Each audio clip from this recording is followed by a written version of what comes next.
Siyanibingelela nonke balaleli nani babukeli egameni leNkosi uJesu Kristu.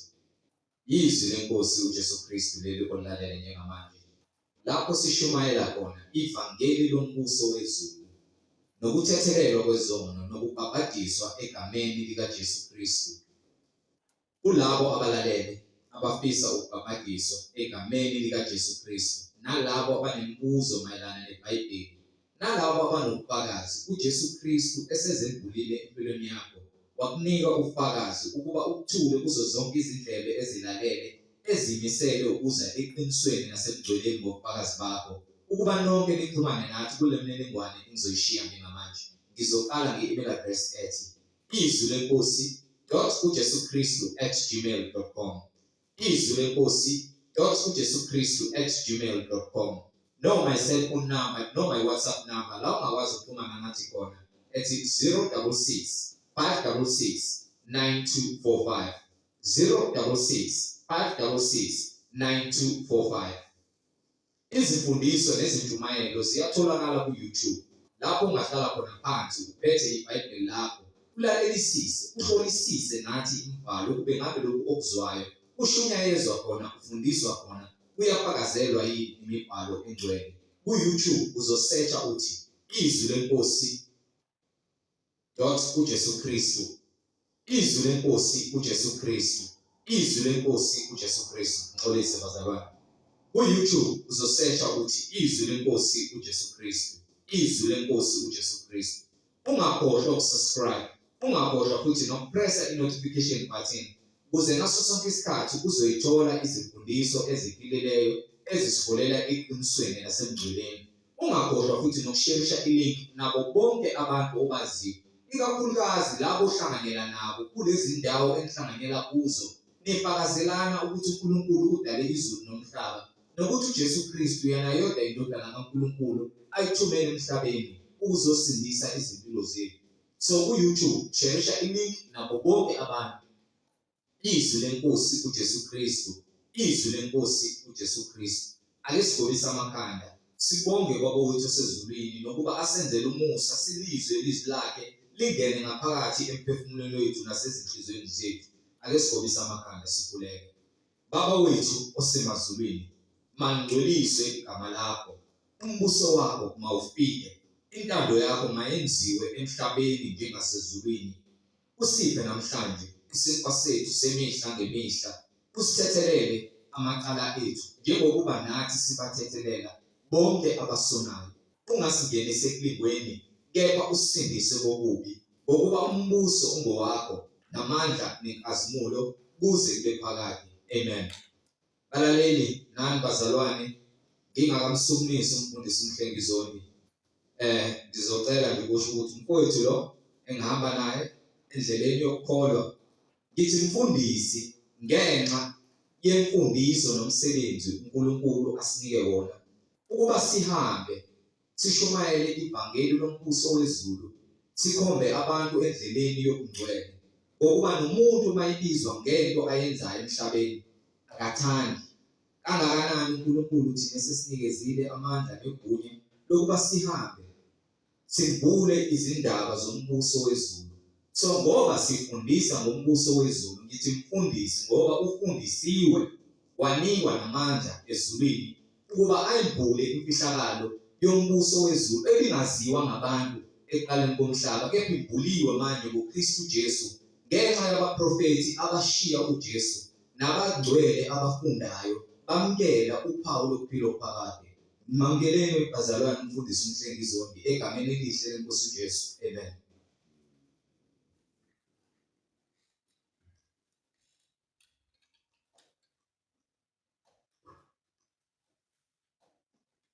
Ngibingelele bazalwane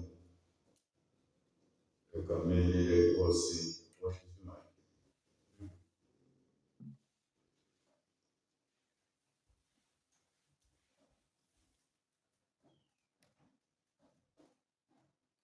Egameni leNkosi uJesu Kristu, silokhu sithule bona ubufakazi ngayo imibhalo ukuthi yinye inkosi, yinye inkolo, omunye umbhaphathiso egameni likaJesu Kristu. inkosi yomusa nokuphila nothando, okuwukuthi asifundisa kona, usifundisa inkonzo yokuthethelelwa kwezono. Ngaphambi kokuthethelelwa kwezono uNkulunkulu, kumele sikwazi ukuphila ngokuthula, sithethelelane izono zethu uma sifuna ukuthethelelwa nguye. Ingakho esifundisa ngokuxolelana, ukuba ngaphandle kokuxolelana ngeke sibone ubuso bakhe. Uma siphila ngokuzondana, intukuthelo, ulaka, nonya, kuholela ekutheni sibulalane, sithakathane, sidayisane. Ngakho uma sinikwa le inkonzo engathandeki enyameni futhi engathandeki phakathi kwabantu, ngokuba ifundisa umuntu ukuba athobele izwi longabonwayo ezolonke. Abanye bayasho ukuthi iBhayibheli labhalwa abantu, bathi iBhayibheli liyakuchazela ukuthi babeqhutshwa umoya oyingcwele. Akekho noyedwa umprofethi owake wazibhalela le ncwadi engcwele ngokwakhe, kepha bonke beqhutshwa umoya oyingcwele bawugcwalisa umsebenzi. Ngakho ukukholwa esenginakho ngale ncwadi ingokuba sekufinyeleleke esigabeni sokuthi ngiqonde. Ngeke uze ukholwe yile ncwadi nezambulo eziphakathi ungakholwa. Khona umehluko phakathi kokusonta nokuvakasha enkonzweni, bese kuba khona ukukholwa. Uthi uma ukholwa ngokomoya, ukuba lezwi lingumoya longabonwayo, yena konke kungaye. So lamazwi mesefika kwena athola indawo, avule ukuqonda, alethe ubuhlakani, bese-ke uthi bekade uhamba ngokungazi, bese uvuleka ingqondo, bese liyasho iBhayibheli lithi ukuqala kakho ukuhlakanipha ukumesaba uJehova. Ngalesikhathi sowufinyelela esigabeni sokuqala ukukholwa amazwi kaNkulunkulu, ukuqala kwakho ukuhlakanipha. Ukuthi ekuhambeni kwakho konke uphila nje ungamazi uNkulunkulu, noma uthi uyakholwa, noma uthi uyasonta, noma uthi usindisiwe, noma uthi ungumzalwane, kepha ungamazi uNkulunkulu, ngoba phela ufanele ukumazi uNkulunkulu ukuze wenze intando yakhe.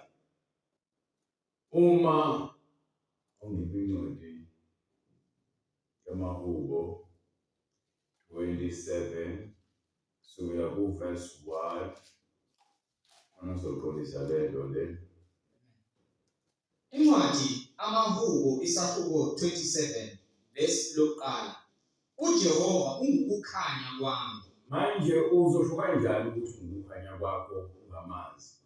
Ngokuba abantu bakhetha amavesi abazosebenzisa eBhayibhelini ukuze bakwazi ukuthi basho lento abafuna ukuyisho. Kepha lowo okholwayo uqonda ukuthi uNkulunkulu ungukukhanya. So ukuqala kwakho ukuhlakanipha ukumesaba uJehova ngokuba sekufike uJesu empilweni yakho. Uthi uJesu, mina ngiyisibani sezwe.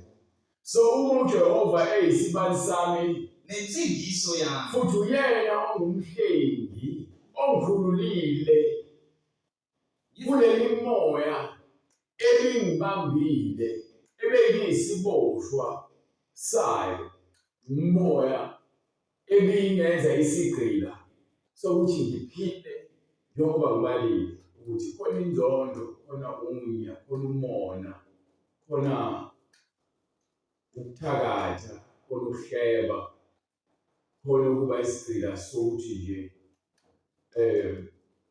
ungeneliseki abantu besifazane, nawe besifazane ungeneliseki abantu besilisa, noma ungathi unaye lo yedwa uyena kuphela egameni lokuthi nje anishadile nimbathi ingubo eyodwa, lokho akufanele ukuba kwenza ukuthi sibizwe ngani ngezifebe. Lokhu kuhlupheka kwasemhlabeni ukuthi sekwenze waze wathatha umzimba wakho wawudayisa kubanye abantu ukuze ulale nabo khona uzothola imali. Ibe yini imali kunomzimba wakho oyigugu uNkulunkulu? Uyithempeli likaNkulunkulu umzimba wakho.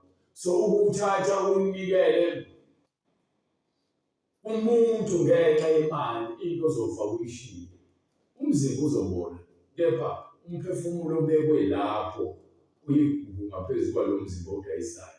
So ithempeli ilapho kuhlala khona uNkulunkulu. Kepha ithempeli aliyilutho ngaphandle kwaNkulunkulu. Kumele uNkulunkulu aphile ethempelini ngoba ingcwele.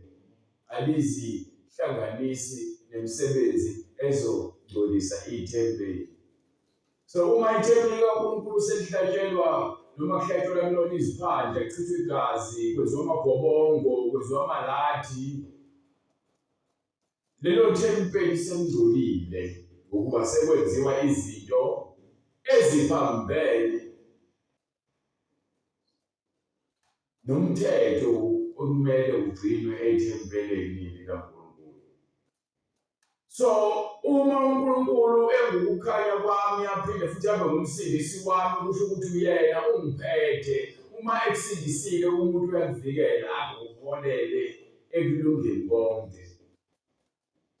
Ngizakwesaba bani na? Pho yini ingakubuza ukuthi uma kuwukuthi uvumela umzimba wakho udayiswe ngemali, uma kuwukuthi uthatha imali ukuze wena uthathe isibhamu noma uthathe umbese uyonqoba umuntu noma udubule umuntu ukuze uthole imali, ngabe kusho ukuthi wena ulungile yini? Yini ongazilandelela ngayo? Uchitha igazi engenacala. Uchitha igazi engenacala. Uhleba umuntu ongenacala. Uzonda umuntu ongenacala. Uthakatha umuntu ongenacala. Noma ngabe kunegama lithi lokho okonileyo mthethelele. Kepha likhuluma nabakholwayo. Uzokwenza kanjani lokho usafaka izimbatho ukholwa igama lebandla ungakholwa uNkulunkulu? Ukuba bonke abakholwayo bakholwa yizwi. Uma kukuthi siyakholwa mase emva kwalokho singalenzi izwi, yeke kuzoba nzima ukuthi sihambe ngokukholwa. Ukuba yini sobambelela kulokhu okusijabulisayo nokuyigugu emehlweni ethu, kepha kuyisinengiso phambi kwaNkulunkulu. Uma ukholwa yizwi kaNkulunkulu liyakutshela lithi ngisho izinhlupheko esihlangabezana nazo emhlabeni azinamandla phezu kwethu. Ukuba yini? Singabanqobi ngegama nangegazi nangothando lukaNkulunkulu. Ayikho into engakwehlukanisa nani nothando lukaNkulunkulu. Ngabe indlala, ngabe ukufa, ngabe izingilosi, ngabe ukuzingelwa, ngabe ukubulawa, noma ngabe yini. Akufanele kube khona into ekwahlukanisa lokhu, ukuba izimo ezisificayo zenze sifike lokwesabe ngathi uNkulunkulu akasekho noma akekho nathi. Kepha yena ukuthi angisoze ngakushiya noma ngakulahla. Bese athi kwenye incwadi lapha incwadi yesibili yaseKorinte, sibalekela angithi manje umpostoli ufuna ukusifundisa ukuthi kunezimo esingeke sizibalekele. Njengokuba uNkulunkulu ethi kule ncwadi yesibili yaseKorinte sahluko 12 kusukela kuverse 1.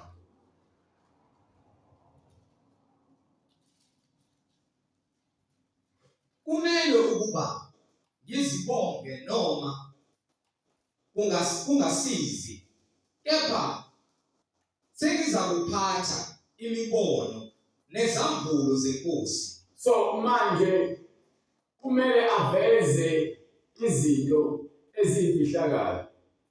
Ngiyamazi umuntu ekuKristu. Ngiyamazi umuntu ekuKristu. Sekuyiminyaka eyi14. Emva kweminyaka engamashumi 4. Nakuba wayesemzimbeni Noma mhlawumbe wayesemzimbeni angazi. Ngazi. Nakuba wayengaphandle komzimba ngaphandle komzimba angazi. Anginakho ukukholwa. uNkulunkulu owaziyo, Ubani owaziyo? uNkulunkulu owaziyo, uNkulunkulu owaziyo. onjalo wahlwithwa wayiswa kwelesithathu izulu.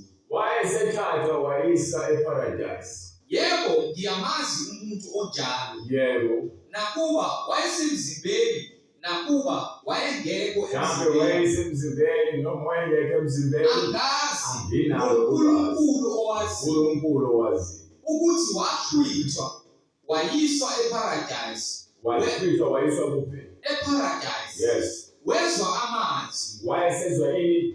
amazwi angakhulumekiyo, Amazwi angeke akwazi ukukhulunywa. okungavunyelwe ukuba umuntu awakhulume. Kungavunyelwe umuntu ukuba wakhulume. Ngonjalo ngiza kuzibonga, kepha ngami uqobo angizukuzibonga. Ukuthathwa nje yobizwa phambi kaNkulunkulu ezwa amazwi uyakujabulela lokho uyakuthokozela. Kepha uthi mengibheka mina ayikho into engazibonga ngayo.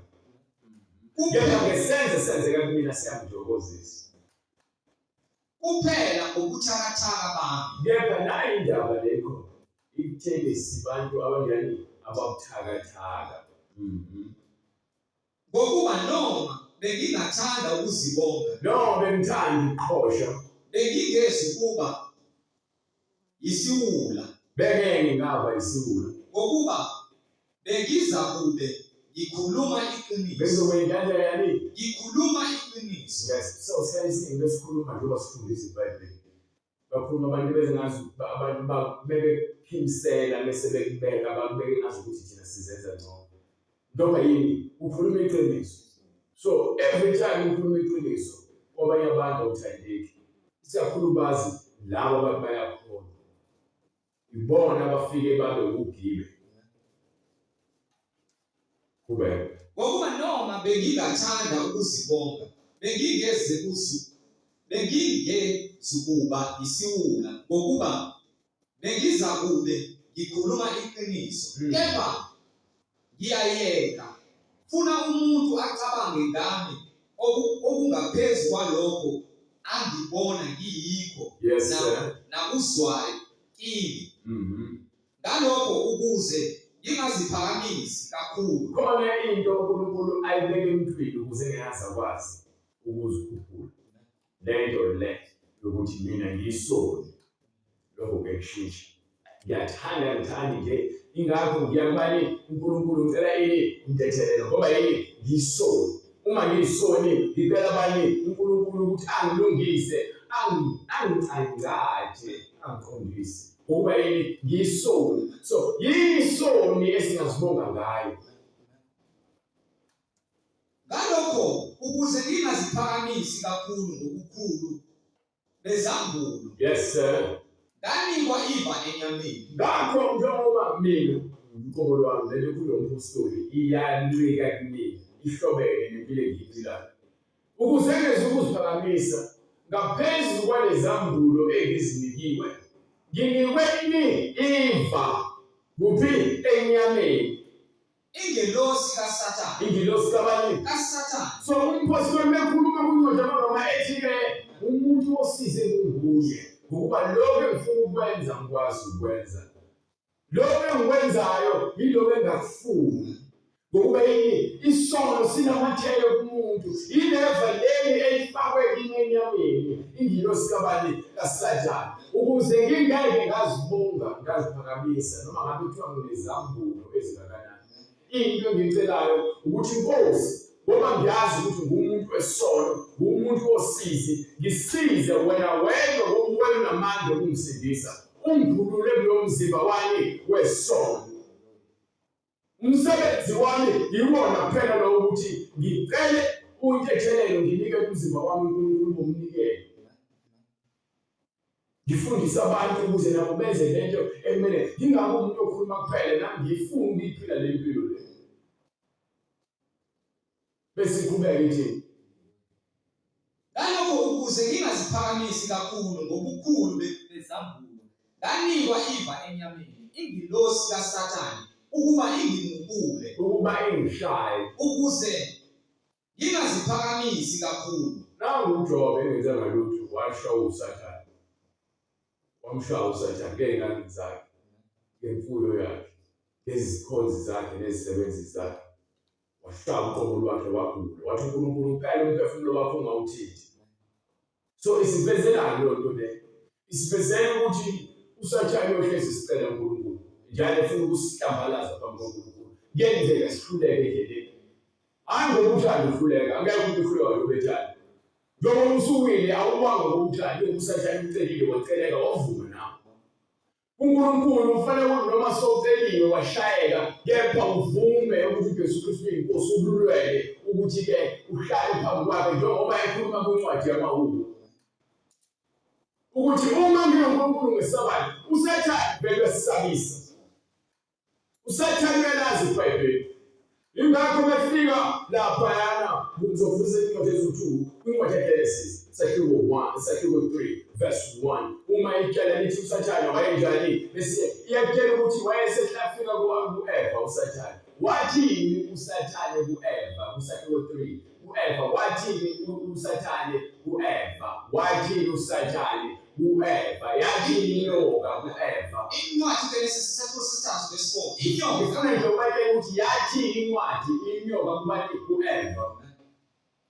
Inyoka yathi kowesifazane, owesifazane wathi, inyoka yayinobuqili kunazo zonke izilwane abezenzile uJehova. Yathi kowesifazane, inyoka yathi kowesifazane, ngempela uNkulunkulu ushilo yini? Ushilo uyazwa uSathane ukuthi uthe uNkulunkulu lingazi. Lithi Sathane sitha mfaka umoya wami ungabazi. Ngempela ushilo yini uNkulunkulu? Waqala lapho indaba. Ngempela ushilo yini uNkulunkulu ukuthi ningadli emthini yasensimini. Uthe emthini yasensimini asasho ukuthi emthini ophakathi ensimini. Usefuna ukuthi manje babe nengxoxo. Nobani u-Eva esifundwe sokuthi hayi uNkulunkulu ushilo wathi singawuthini lo muntu ngoba suka kupheleka kanjani.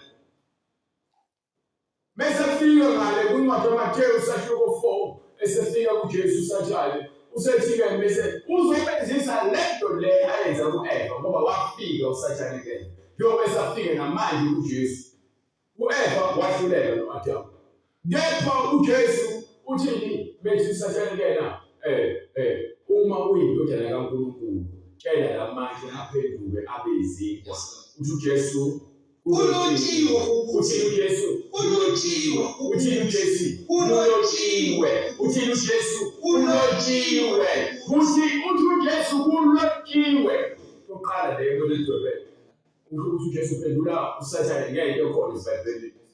Azange afune uloke banengxoxo naye. Kulotshiwe ukuthi akazange wena ufuna ukuxoxisana noSathane. Ayikho ngaxoxisana noSathane. uSathane umele umtshele into ebhalwe phansi eBhayibhelini kuphela. Ayikho ingxoxo emele phakathi kwakho noSathane uzama ukuprova ukuthi wena iBhayibheli lazi kangakanani noma mhlawumbe iBhayibheli li-right kangakanani. Wena yile uSathane ukuthi kulotshiwe ukuthi umuntu ngeke aphile ngesinkwa kuphela kepha ngawo wonke amazwi aphume emlomeni kaNkulunkulu. Qedile. uSathane wena uyisahluleli wena uyigwala lithi iBhayibheli singabanqobi. Qedile. Hayi mina nje ngeke uzungihlule iBhayibheli noma sengilingwa lokho kuveza ini ukholo lwami zozihlupheko zizongilolonga. So Sathane uyanqeqesha. uSathane uyasiqeqesha umsebenzi wakho ukusilolonga. Ingakho lithi lezi nhlupheko lezilingo zifundisa ukubekezela. Lokho esingenakho asinakho ukubekezela kepha siyisifunde ezulwini.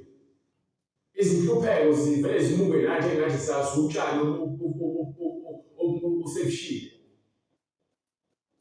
Ukukhuthazela kuveza ukuqiniseka. Ukukhuthazela kuveza ukuqiniseka. Ukuqiniseka kuveza ithemba. Yabona-ke njengoba kunethemba nje ithemba liveza ini? Ithemba alijabhisi Ithemba ngokuba liveza ukuthi ayikho into ethi injabuliso. uthando lukaNkulunkulu lutheliwe ezinhliziyweni zethu ngomoya. Uthando manithelwe ngomoya enhliziyweni zethu kusho ukuthi thina sesazi izwi sesinothando lwaNkulunkulu. Wena nje owamukele izwi usunothando lwaNkulunkulu. Ngomoya ongcwele esimuphiweyo. Nayindaba-ke laphaya incwadi yaseKorinte yesibili bese ngiyobuyela le ncwadi yamaHubo. Incwadi yesibili kwaseKorinte 12 verse 8. Ngayo-ke nganxusa inkosi kathathu. Ngase-ke ekuhluphekeni kwami njengoba nginguNgelosi kaSathane enyameni ukuthi ngimumule. Ngase nginxusa bani? Inkosi kathathu ukuba isuke kimi. Uthi manje uNkulunkulu uthi umpostoli ngicela uNkulunkulu ukuthi asuse lo Sathane onamathele. Yathi kimi Isithi inkosi-ke umusa wami. Ithi isono siphina kwena. Njengoba kuyisono nje nginika ithuba lokuthi uphenduke. Isono ngikwazi ukususa kwena. Kepha nginomusa.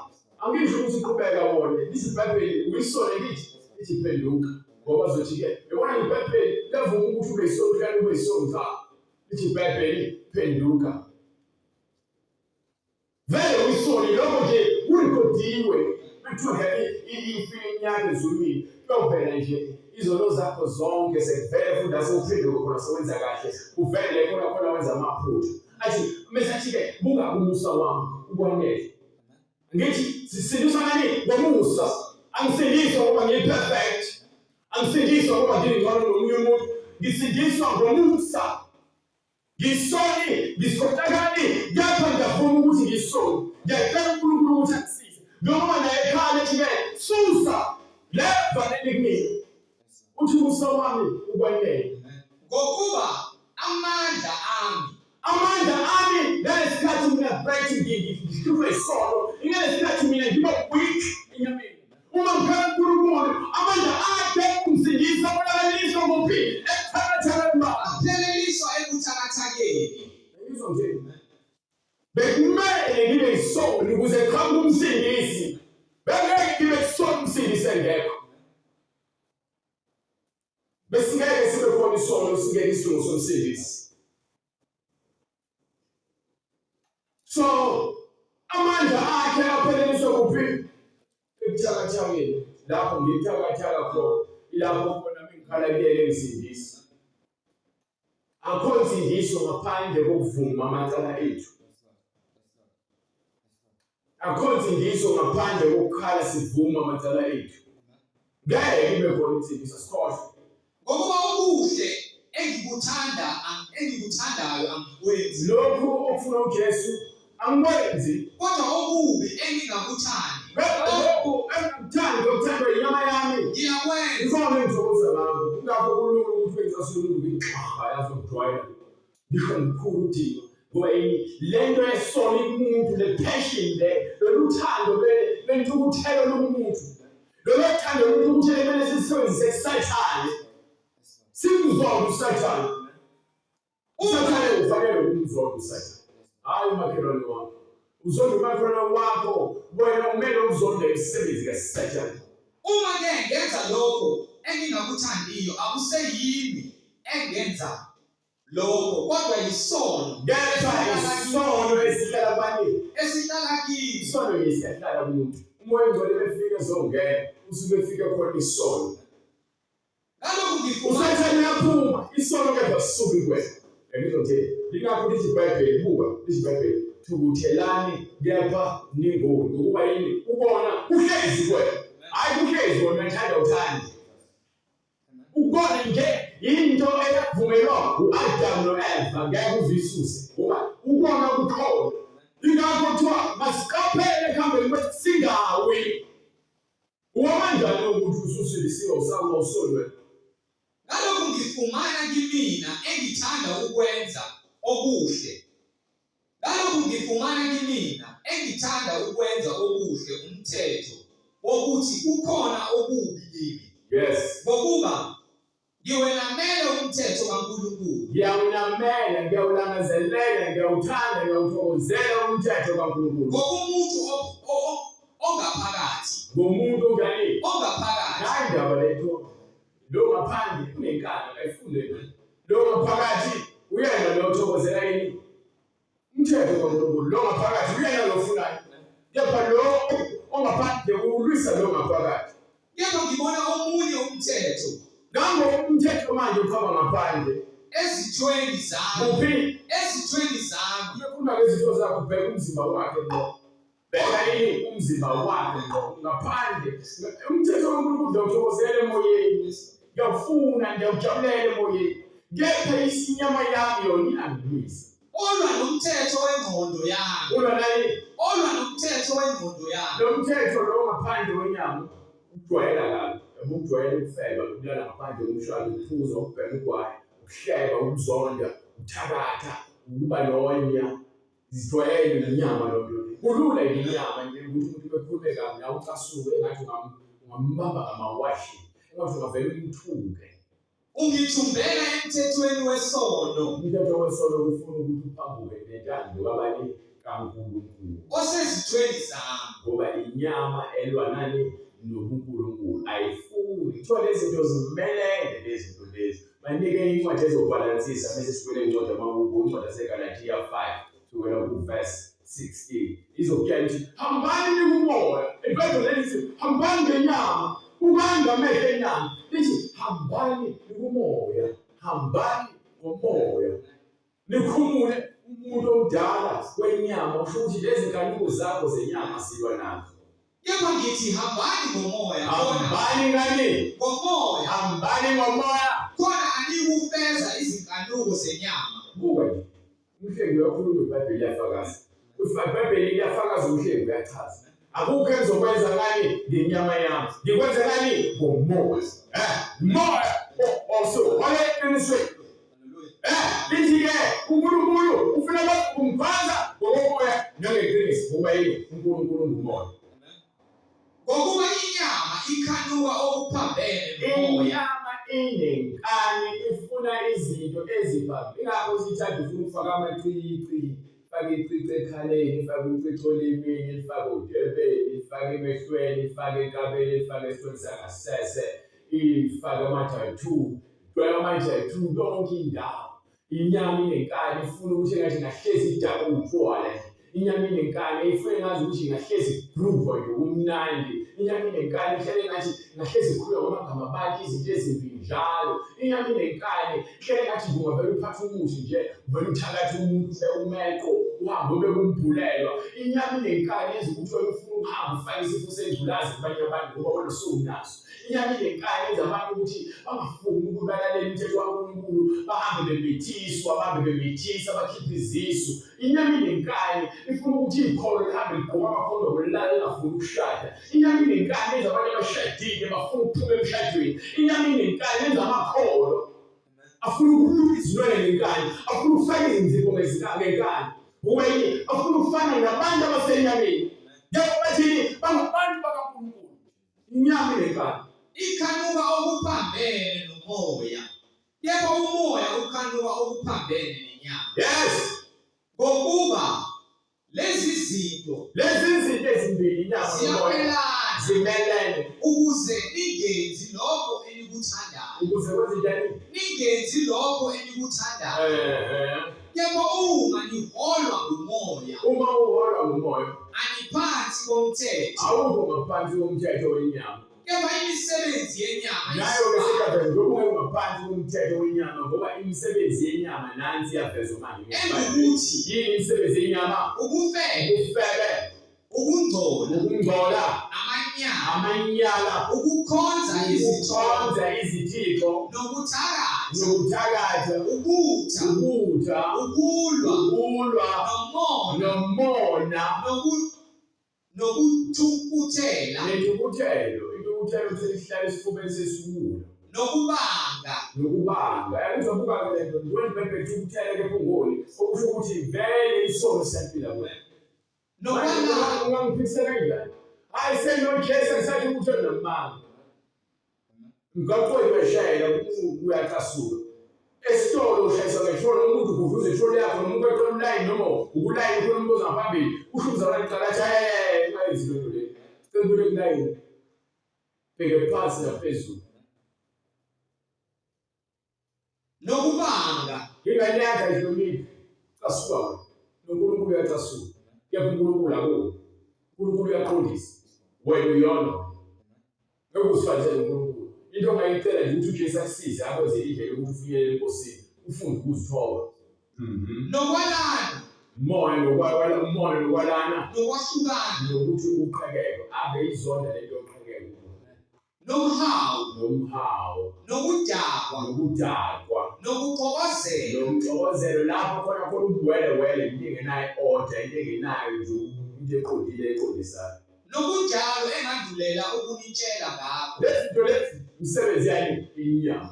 Umsebenzi ingakho ngingathanda into ngihambe ngizimpintsha phakathi kwabantu emabandleni abo. Ngithanda ukushumayela ivangeli noma ngabe uyambona noma ungomboni, mawuzwile izwi uthatha iBhayibheli ukwenza lento efuna uNkulunkulu, lento efuna wena. Ngoba wafuna uzifaka abantu bathanda ukuzibeka phezulu, bafuna ukubeka ngaphansi njalo. Angifune ukuba ngaphansi komuntu ongafuni ukwenza izwi ozogolozela ngesihlalo sasemhlabeni. Umsebenzi enyama lo. Ngayo-ke ngayinxusa inkosi kathathu ukuba isuse kimi. Uthi uNkulunkulu umusa wami kwanele. Ngokuba amandla ami apheleliswa ebuthakathakeni.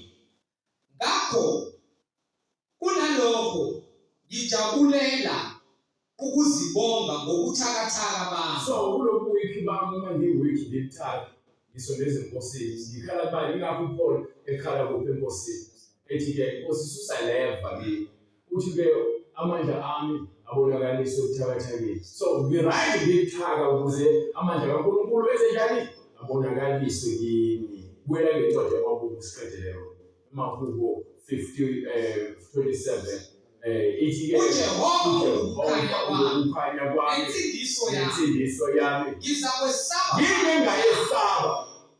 uJehova uyinqaba yokuphila kwami. uJehova uyisivikelo sokuphila kwami. Ngizakuba novalo ngobani Yini ngisabe na?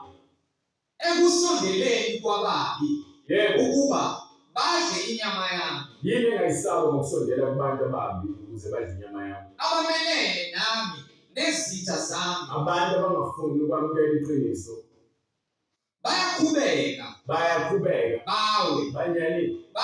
Uqhubeka usuke uzovela noma uyikholwa uma uqhubeka nje ungezwa ukuba yizwi ukuthi uJesu lo ubusisiwe ungaqhubekiswa yimi uJesu. Ungaqhubekiswa izwi leqiniso. Uyawa ngokuqhubekiswa ngizobona baba nomuntu okhethiweyo noGcotshiweyo kaNkulunkulu bawe. Uyamuzwa ukuthi akutheni. Yini engamenza umuntu. Bonke abayizitha zami bazama ukungiqeda bayaqhubeka bawe. noma yiphi imisa ngakimi. Noma ngabe ibibheke ngakini. Inhliziyo yami ayesabi. Impilo yiwethe eBhayibheli sibambene nempi yenyama negazi ikamoya. Yabona lo nto ufuna ukudwebela. Wena uzobheka abantu awunayo uqala ukugwala amaqhamuki manje wabaleka. Yakukhulunywa ngekamoya ke manje ukuthi kuwena yonke imimoya ehlasela ngoba phela sike empini. Ekukheselayo ithini noma ngivukelwa ngukulwa nokho nginethemba. Nginethemba. Angikulahle ithemba elingajabulisi ngoba yini lo uyinqaba uyisivikelo uyisiphephelo. Kunye engikucela kuJehova. Kodwa ngicela kuJehova ngifuna khona ukuba ngihlale endlini kaJehova. Ukuze ngihlale endlini yakhe. Ingakho sizithoba sifuna ukuhlala kuphi. Awukwazi ukuhlala endlini yomuntu ufuna ukubusa kanye naye ufuna umshaya umthetho. Ingakho ungakwazi ukuba yikhona uphinde ushaya umthetho wakhe endlini kaNkulunkulu. Uma uyikholwa uze umthetho kaNkulunkulu.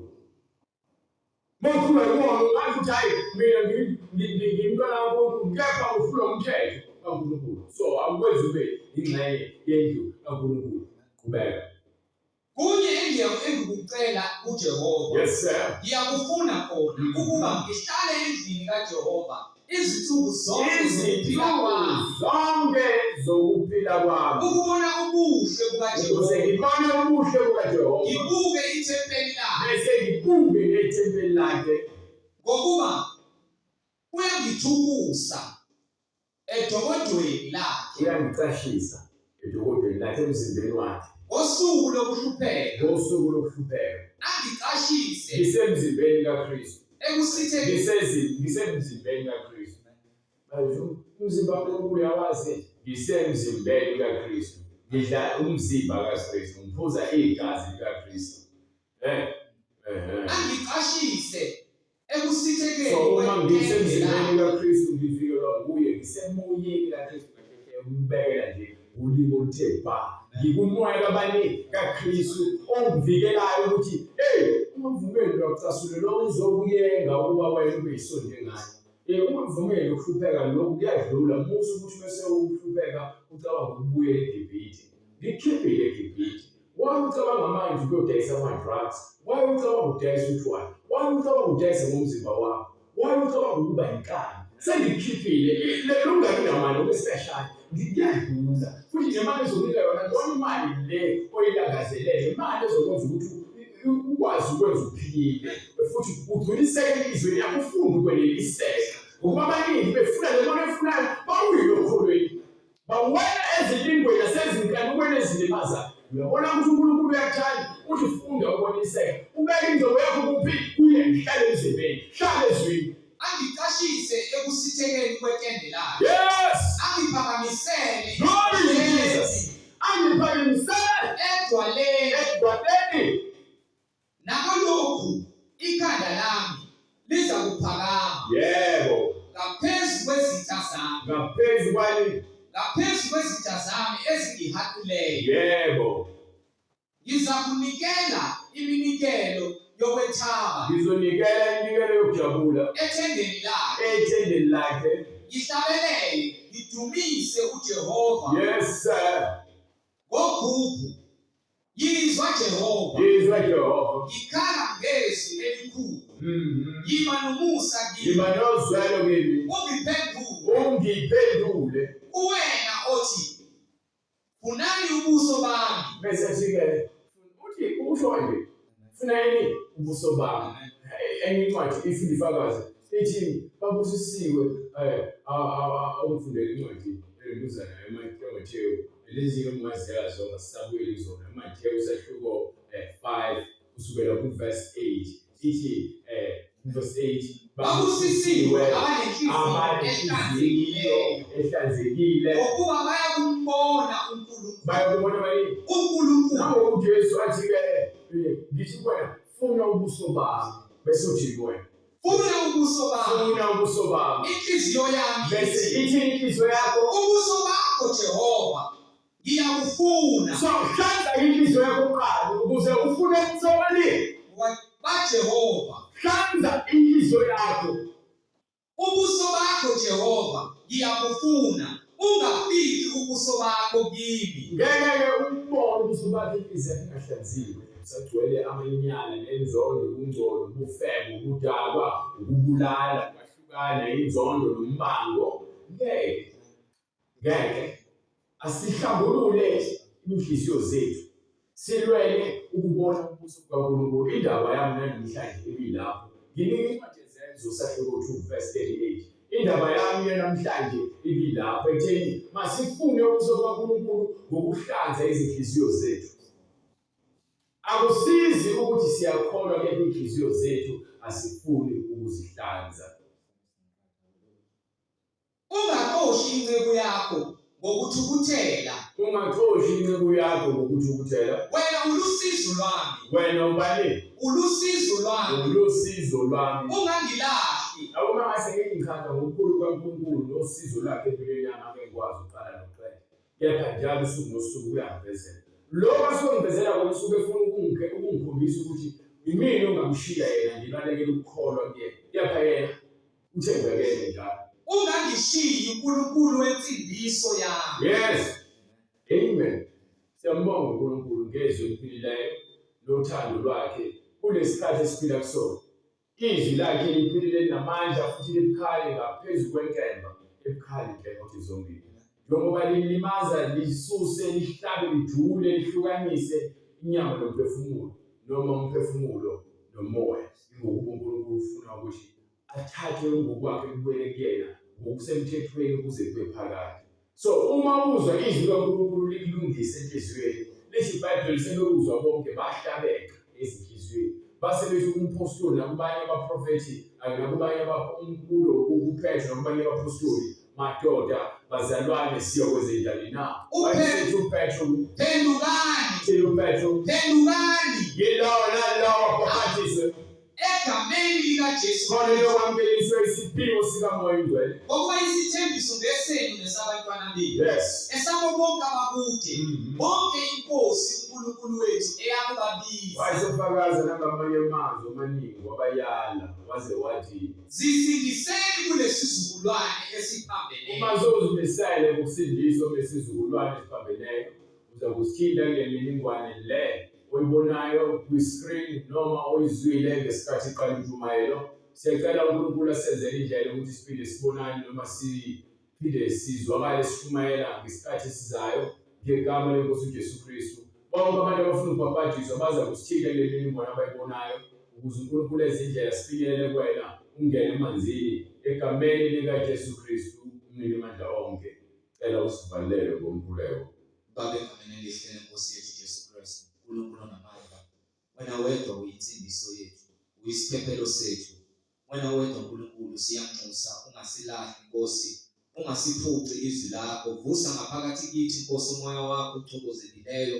Ungavumi Nkosi ukuba sibe ngamalibo angenakho Nkosi ukuba nezithelo, ungavumi Somandla ukuba sibe ngamathempeli Nkosi angenawo amafutha. Siyacela siyanxusa egameni lenkosi yethu Jesu Kristu nalabo Nkosi abezwayo abafowethu nodadewethu bezwa izwi Nkosi lokusindiswa ukuba Nkosi izimpilo zabo ugcine lembewu uNkulunkulu baze bavume Nkosi ukuba bangene emanzini babhabhadiswe bazalwe kabusha egameni likaJesu Kristu yena yedwa oyinkosi nomsindisi kube ukusindiswa kwempilo yethu manje naphakade. Amen.